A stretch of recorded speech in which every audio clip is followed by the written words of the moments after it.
OJK terus memperketat pengawasan terhadap praktik fraud di sektor perbankan. Melalui aturan terbaru, lembaga jasa keuangan diwajibkan menerapkan strategi anti-fraud, mulai dari pencegahan, deteksi, investigasi, hingga evaluasi.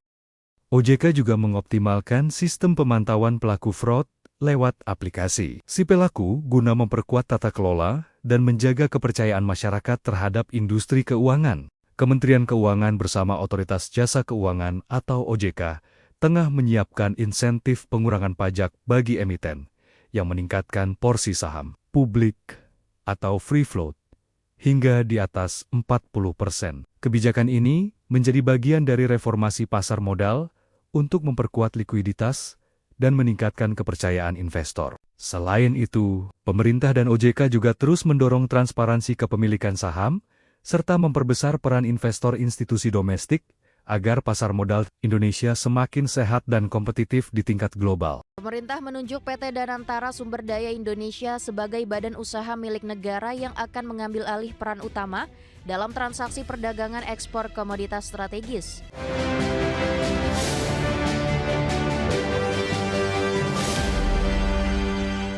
Ya, pemerintah menunjuk PT Danantara Sumber Daya Indonesia sebagai badan usaha milik negara yang akan mengambil alih peran utama dalam transaksi perdagangan ekspor komoditas strategis. Hal ini guna memperkuat pengawasan devisa hasil ekspor sekaligus menekan praktek trade misinvoicing maupun under-invoicing.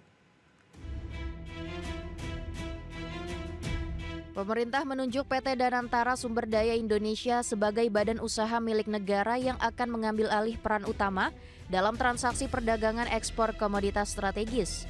Langkah tersebut diambil sebagai bagian dari kebijakan baru tata kelola ekspor sumber daya alam.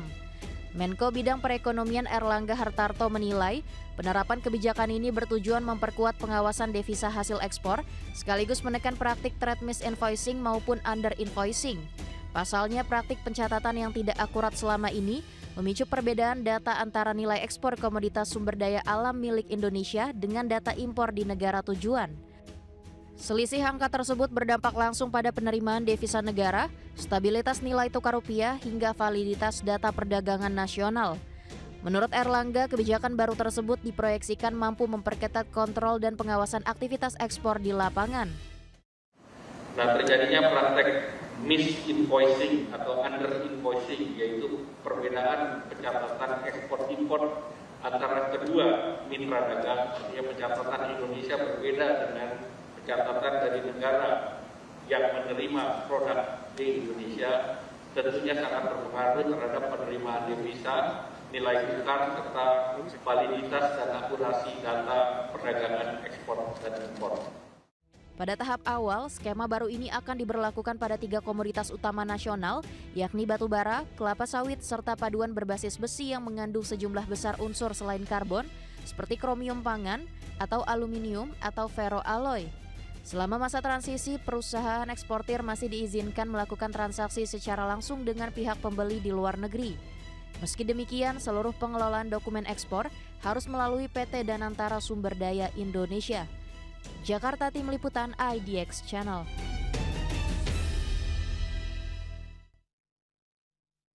Bahlil Hadalia memastikan kebijakan ekspor satu pintu untuk komoditas sumber daya alam hanya akan diterapkan pada komoditas strategis di sektor mineral dan batubara. Adapun sektor minyak dan gas bumi tidak termasuk dalam cakupan kebijakan ini. Menteri Bahlil menegaskan kebijakan untuk sektor migas ini guna menjamin kepastian aturan yang ada di dalam negeri. Lantaran sebagian besar penjualan migas dilakukan untuk kebutuhan dalam negeri. Sementara penjualan ke pasar ekspor umumnya terikat kontrak jangka panjang. Bahlil menegaskan kebijakan ekspor satu pintu ini merupakan komitmen pemerintah dalam memperkuat pengawasan sekaligus mengoptimalkan penerimaan negara guna mencegah terjadinya under invoicing dan juga transfer pricing yang selama ini terjadi. Nah, dalam kaitannya dengan itu untuk implementasinya di sektor migas tidak kita kenakan. Kenapa?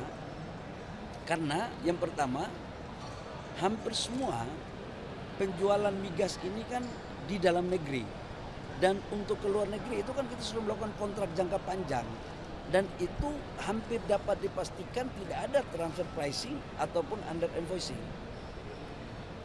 Yang lain lagi adalah ini sudah terjadi kesepakatan pada saat sebelum POD, negosiasi pemerintah dengan Ya, pemirsa, emiten distributor buah segar PT Segar Kumala Indonesia Tbk memperluas ekspansi bisnis ke Pulau Sumatera melalui pembukaan cabang sekaligus fasilitas cold storage baru di Lampung pada tahun 2026 ini. Pembukaan cabang baru tersebut menjadi bagian dari strategi perseroan untuk memperkuat distribusi buah segar di wilayah yang memiliki potensi pasar besar. Direktur Utama PT Segar Kumala Indonesia Tbk, Reni Lauren, menyampaikan ekspansi tersebut juga diarahkan untuk meningkatkan efisiensi operasional khususnya dalam menekan biaya logistik agar harga produk tetap kompetitif di pasar. Sebelumnya, emiten berkode saham BUAH ini berhasil mencatatkan pertumbuhan kinerja yang signifikan di sepanjang tahun 2025 lalu dengan membukukan pendapatan sebesar 3,27 triliun rupiah atau mengalami kenaikan sekitar 47,7% dibandingkan dengan realisasi tahun sebelumnya senilai 2,21 triliun rupiah. Tidak hanya itu, laba bersih perseroan juga mengalami peningkatan menjadi 50,4 miliar rupiah atau tumbuh 42,8% dibandingkan dengan tahun 2024 sebesar 35,3 miliar rupiah. Di mana capaian tersebut menunjukkan ketahanan bisnis perseroan di tengah ketidakstabilan ekonomi global serta dinamika geopolitik di sepanjang tahun lalu.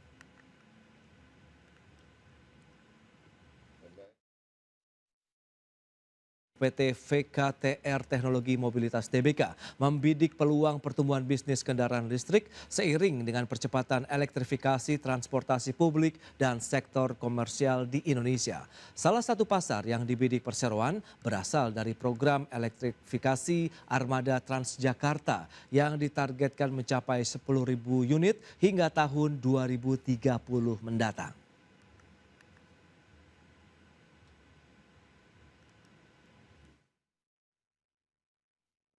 Ya, emiten energi PT Transpower Marine Tbk menyiapkan sejumlah strategi untuk memitigasi dampak dari pemangkasan kuota produksi batubara nasional di tahun 2026, di mana perseroan berupaya mengerem laju penurunan kinerja dengan memacu efisiensi operasional dan juga utilisasi armada. Emiten energi PT Transpower Marine Tbk tengah menyiapkan sejumlah strategi untuk memitigasi dampak dari pemangkasan kuota produksi batubara nasional pada 2026. Di mana pihak manajemen berupaya mengerem laju penurunan kinerja dengan memacu efisiensi operasional dan utilisasi armada.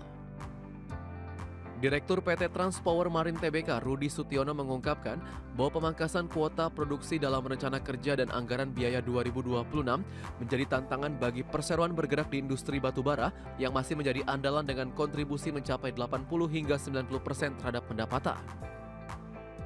Meski demikian, emiten berkode saham TPMA masih dapat menjaga kinerja dengan pendapatan yang relatif stabil, hanya turun tipis 0,41% secara tahunan dari 26,48 juta dolar Amerika menjadi 26,37 juta dolar Amerika pada kuartal 1 2026. Di sisi lain, perusahaan hanya meraih laba bersih senilai 776.479 dolar Amerika. Selain faktor kuota produksi dan persetujuan RAKB, tantangan juga datang dari lonjakan harga bahan bakar minyak yang membawa dampak cukup signifikan terhadap biaya operasional. Dengan asumsi tantangan tersebut terus membayangi sampai akhir tahun, pihak manajemen mengusung target konservatif untuk menghentikan laju penurunan kinerja dibandingkan tahun sebelumnya. Berbagai sumber IDX Channel.